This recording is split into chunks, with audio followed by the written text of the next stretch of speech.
kawan-kawan, ada beberapa desakan yang akan kami sampaikan pada hari ini berkaitan dengan platform keterbukaan informasi ataupun juga permasalahan KPPS yang saat ini sedang terjadi di seluruh Indonesia.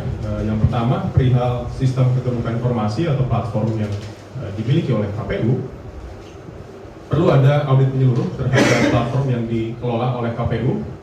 Audit itu meliputi dari proses perencanaannya, bagaimana, proses implementasinya, bagaimana, termasuk juga anggarannya, gitu ya.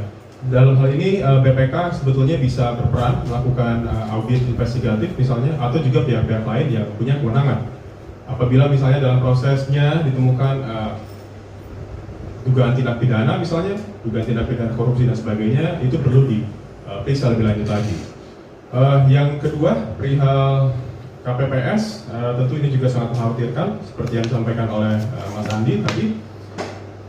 Desakan pertama kami perihal KPPS, KPU tentunya harus melakukan langkah yang sesegera mungkin untuk memberikan kompensasi kepada keluarga KPPS ataupun ahli waris. Lalu KPU juga perlu memberikan perlindungan fisik dan hukum terhadap petugas KPPS yang menerima ancaman. Ketiga, perihal beban yang sangat berat bagi petugas KPPS, KPU perlu untuk melakukan evaluasi total terhadap beban kerja yang dimiliki oleh para petugas KPPS. Kedua,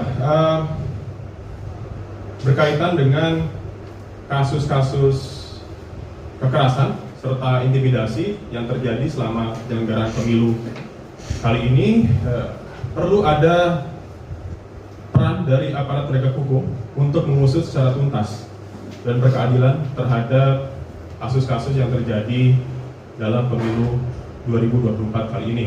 Termasuk diantaranya juga adalah antisipasi dan mitigasi atas potensi konflik yang akan terjadi di kemudian hari.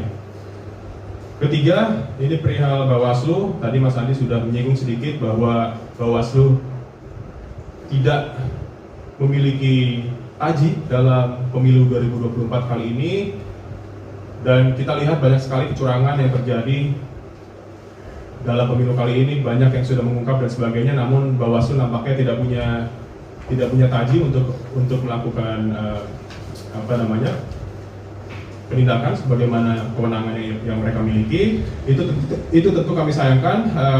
Jadi kami di sini sekali lagi mendesak Bawaslu untuk mengusut segala bentuk kecurangan yang terjadi agar bisa memberikan rasa keadilan bagi seluruh masyarakat di Indonesia.